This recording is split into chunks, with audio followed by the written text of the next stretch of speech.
Ryan, may mga pag-ulan na bang nararanasan dyan sa Marikina? Monica, kaninang alas 3 ng hapon maranasan yung katamtaman, subalit tuloy-tuloy na pag-ulan dito sa Marikina. Tumintulang yan pasado alas 4 ng hapon. Pero doon sa maliit na maiksing oras na yon, halos 1 metro yung itinaas ng level ng tubig dito sa Marikina River. Pinaghahandaan na ng pamahalaang lungsod ng Marikina ang posibleng pananalasa ng Bagyong Opong. Ngayong araw, idiniploy na ng Marikina Disaster Risk Reduction and Management Office o MDRRMO ang kanilang mga rescue boat sa iba't ibang barangay. Gayon din ang mga tent na gagamitin sa mga evacuation center. Pinapwesto na po namin itong mga rescue boats namin para just in case mo na kakailanganin siya, nakaready na po siya for deployment. And then at the same time din po, katatapos lang din po ng meeting namin sa lahat po ng ating mga camp managers.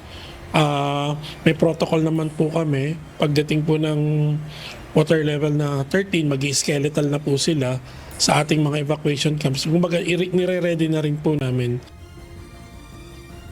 Nasa 24 na rescue boat na ang na-deploy ng Marikina DRRMO o MDRRMO sa iba't ibang barangay sa lungsod. Kabilang ang mga lugar na madalas bahain gaya ng Barangay Malanday, Tumana, Nangka, IBC at Provident Village. Ayon sa MDRRMO, hindi na basta-basta pumapasok ang tubig sa mga barangay na ito, maliban na lamang kung umabot sa critical level ang taas ng tubig sa Marikina River. Kung dati ay 15 to 16 meters pa lamang ang water level sa ilog, ay may mga barangay na binabaha. Ngayon ay nasa 17 to 18 meters na nagsisimulang umapaw ang ilog at nagkakaroon ng pagbaha. Gayunpaman, hindi pa rin nagpapakampante ang lokal na pamahalaan dahil ayon sa MDRRMO, nakadepende pa rin sa volume ng ulan na ibubuhos ng bagyo ang bilis ng pagtaas ng tubig sa ilog. Ang taas naman po kasi niya, depende rin po kung gaano kalakas ang nagiging pag-ulan sa bundok, sa mga ano. Kung abutin siya ng almost, kung ang maging total niya is 100 pataas, mabilis mo magiging pagtaas po niyan. Pero kung ang total lang po niya is nasa 20-30 millimeters lang na rain, hindi siya ganun kabilis. At ang Marikina River naman po, once na tumigil ang pag-ulan, mabilis din, gradual din naman ang pagbaba din niya. Mabilis din naman po. May naka-standby na rin silang initial na 5,000 relief goods. Samantala, nakahanda na rin ang Philippine Coast Guard para tumugon sa mga posibleng emergency na dulot ng Bagyong Opong. Ayon sa PCG, nakaposisyon na ang kanilang mga tauhan sa iba't ibang bahagi ng bansa na posibleng daanan ng paparating na bagyo. Sa kabuuan, may mahigit 5,000 personnel na nakadeploy at nakastandby upang agad na makaresponde kung kinakailangan. Handa na rin ang kanilang mga kagamitan at rescue equipment na maaaring gamitin sa anumang uri ng sakuna.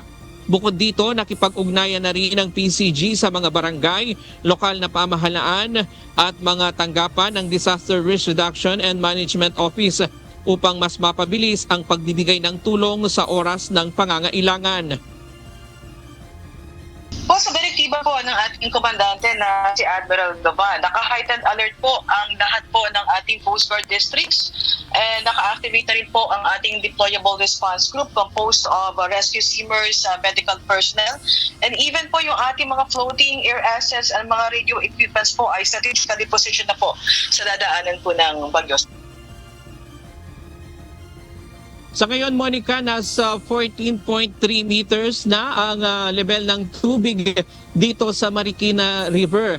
At kaninang alas 3 ng hapon, nasa 13.5 meters pa lamang yan. At ang isa pa sa posibleng magpabilis sa pagtaas ng tubig dito sa ilog ay ang Wawa Dam dahil malapit na rin yan sa kanyang spilling level na makakadagdag dito sa tubig na sinasalo ng Marikina River. At yan muna ang latest mula dito sa Marikina City. Balik sa iyo, Monica. Maraming salamat, Ryan Lacanlale.